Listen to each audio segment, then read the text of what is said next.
BRS working president కేటీఆర్కి సామాన్యుడి లేఖ. Party మారిన ఎమ్మెల్యేలతో మొదటి 5 బీఆర్ఎస్ వాళ్లేనని, వాళ్లు పార్టీ మారినట్లుగా ఎక్కడా రుజువు కావట్లేదని తెలంగాణ స్పీకర్ ఇచ్చిన తీర్పుపై మీరు పక్కా పొలిటీషియన్ లాగే రియాక్ట్ అయ్యారు. 5 ఎమ్మెల్యేలకి స్పీకర్ క్లీన్ చిట్ ఇవ్వడం ప్రజాస్వామ్యాన్ని కూని చేయడమేనని, ఇది రాజ్యాంగ ఉల్లంఘనని, అధికార పార్టీకి అనుకూల నిర్ణయంతో రాజ్యాంగ మూల సిద్ధాంతాన్ని కాలరాశారని మీరు విపరీతంగా ఆవేశపడుతూ స్పందించారు. మీ బావ హరీష్ రావు కూడా కాంగ్రెస్ వాళ్లు ప్రజాస్వామ్యాన్ని కూని చేశారని, రాజకీయాల్లో విలువలు లేవని గుండెలు బాదుకుంటున్నారు. కానీ మిమ్మల్ని చూసి జనం నవ్వుకుంటున్నారు, పగలబడి నవ్వుకుంటున్నారు.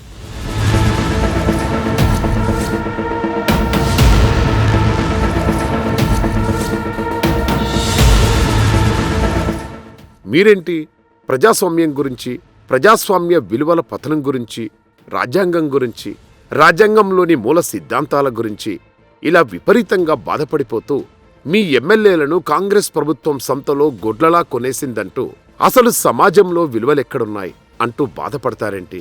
కేసీఆర్ గారు కొన్నేళ్ల క్రితం అన్న ఒక డైలాగ్ గుర్తుందా? ఇక్కడ మేం ఏమైనా అహోబిలం మఠం నడపడానికొచ్చామా? పక్కా రాజకీయం చేయడానికొచ్చాం, రాజకీయమే చేస్తాం. ఆ రోజు వేరే పార్టీ ఎమ్మెల్యేలను టీఆర్ఎస్లో చేర్చుకోవడానికి సమర్థించుకుంటూ కేసీఆర్ మాట్లాడిన మాటలు ఇవి. కానీ వేరే పార్టీలు మాత్రం ఇక్కడ అహోబిలం మఠం నడుపుతున్నాయా, శంకర మఠం నడుపుతున్నాయా?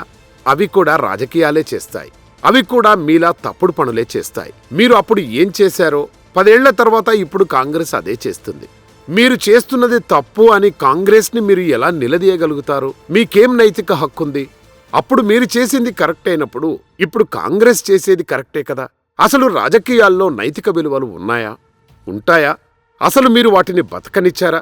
రాజకీయాల్లో నైతిక విలువలు ఎప్పుడూ లేవు, ఇప్పుడు లేవు.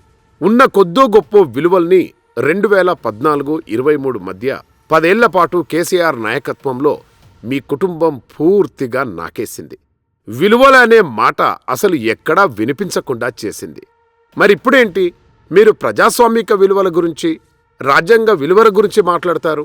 మీరు ఎన్ని కథలైనా చెప్పొచ్చు, కానీ అవి జనం నమ్మే పరిస్థితి ఇప్పుడు లేదు. మా హయాంలో పార్టీ ఫిరాయింపుల చట్టం అనుసరించి మేము రాజ్యాంగబద్ధంగా 2/3 ఎమ్మెల్యేలను పద్ధతి ప్రకారం చేర్చుకున్నామని మీరు ఎంతైనా బుకాయించొచ్చు. కానీ వ్యక్తికి, వ్యవస్థకి విలువలనేవి ఉంటాయి. అవి చట్టాలకి, రాజ్యాంగానికి, రూల్స్కి అతీతమైనవి. ఆ విలువల్ని మీరు కాలరాచారు. ఉద్యమం నుంచి వచ్చి పోరాటాలు చేస్తామని చెప్పుకొని అధికారంలోకి వచ్చాక ఎంత విచ్చలవిడిగా ప్రవర్తించాలో అంతగా చెలరేగిపోయారు. మీరు చేస్తే ప్రాతిపత్యం, కాంగ్రెస్ వాళ్లు చేస్తే వ్యభిచారం. ఒక్కసారి గుండెల మీద చేసుకొని చెప్పండి.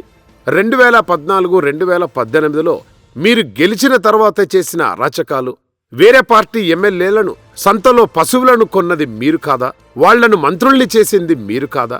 అప్పుడు మీరు చేసింది రాజకీయమైతే ఇప్పుడు కాంగ్రెస్ చేసేది రాజకీయమే అవుతుంది. ఇంకా దీనిలో గుండెలు బాదుకోవాల్సిన పరిస్థితి ఏముంది? మీరంతా ఒకతానులో ముక్కలే. మీకు కష్టం కలిగిన రోజు విలువలు గుర్తొస్తాయి, వేరే వాడికి కష్టం కలిగిన రోజు మాత్రం రాజకీయం గుర్తొస్తుంది. 2014లో మీరు 63 సీట్లు గెలిచారు. తెలంగాణలో ప్రభుత్వం ఏర్పాటు చేశారు. అయినా సంతృప్తి చెందలేదు. అవతలవాడి పార్టీని లేకుండానే చేయాలనుకున్నారు. అధికారంతో పాటు వందల వేల కోట్ల రూపాయలు సంపాదించారు. వాటితో విచ్చలవిడిగా పొలిటికల్ గేమ్ ఆడారు. 2014లో ఏకంగా టీడీపీని మింగేశారు. మొత్తం 23 మంది వేరే పార్టీ ఎమ్మెల్యేలను మీ పార్టీలో విలీనం చేసుకున్నారు. తెలంగాణకు వ్యతిరేకంగా మాట్లాడిన వాళ్లను సైతం తీసుకొచ్చి పార్టీలో, ప్రభుత్వంలో కీ పోస్టులు ఇచ్చారు. డబ్బు ఎలా సంపాదించాలో వాళ్ల నుంచి మీరు నేర్చుకున్నారు. కానీ 2018లోనైనా బుద్ధిగా ఉన్నారంటే అప్పుడు 80కి పైగా సీట్లొచ్చినా కూడా ఈసారి కాంగ్రెస్ వాళ్లను మింగేశారు. మొత్తం 16 మంది ఎమ్మెల్యేలను మీ పార్టీలో కలిపేసుకున్నారు. పార్టీ ఫిరాయింపుల చట్టాన్ని అడ్డుపెట్టుకుని 2/3 రూల్తో 2 సార్లు వేరే పార్టీలను మొత్తం నాశనం చేయాలని ప్రయత్నించారు. విలువలు అనేవి అప్పుడొక రకం, ఇప్పుడొక రకంగా ఉండవు. విలువలు ఎప్పుడూ ఒకే రకంగా ఉంటాయి. అప్పుడు మీరు చేసిన పని ఇప్పుడు కాంగ్రెస్ చేసింది. నవ్విపోదురుగాక నాకేటి సిగ్గు అనుకుని మీరు సుప్రీంకోర్టు వరకు వెళ్ళి ఉండవచ్చు.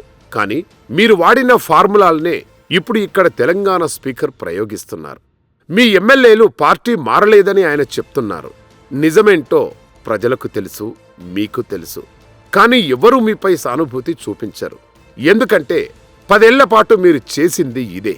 10 మంది ఎమ్మెల్యేలు మీ పార్టీని వదిలి కాంగ్రెస్కు వెళ్లారు అనేది పచ్చి నిజం. కానీ దానిని మీరు నిరూపించలేరు. మీరు అధికారంలో లేరు కనుక అధికారంలో ఉన్నవాడి మాటే నడుస్తుంది. రియాలిటీని అంగీకరించి అప్పుడు కాంగ్రెస్ ఏం చేసిందో ఇప్పుడు మీరు అదే చేయడమే మంచిది. ఎమ్మెల్యేల పార్టీ ఫిరాయింపుల విషయంలో మాత్రం మీకు ప్రజల సానుభూతి రాదు, మద్దతు రాదు. ఈ రాయింపుల సంస్కృతిని తెలంగాణలో అలవాటు చేసింది మీరు. ఆ కర్మ అనుభవించాల్సింది కూడా మీరే. ఇట్లు మీ సామాన్యుడు.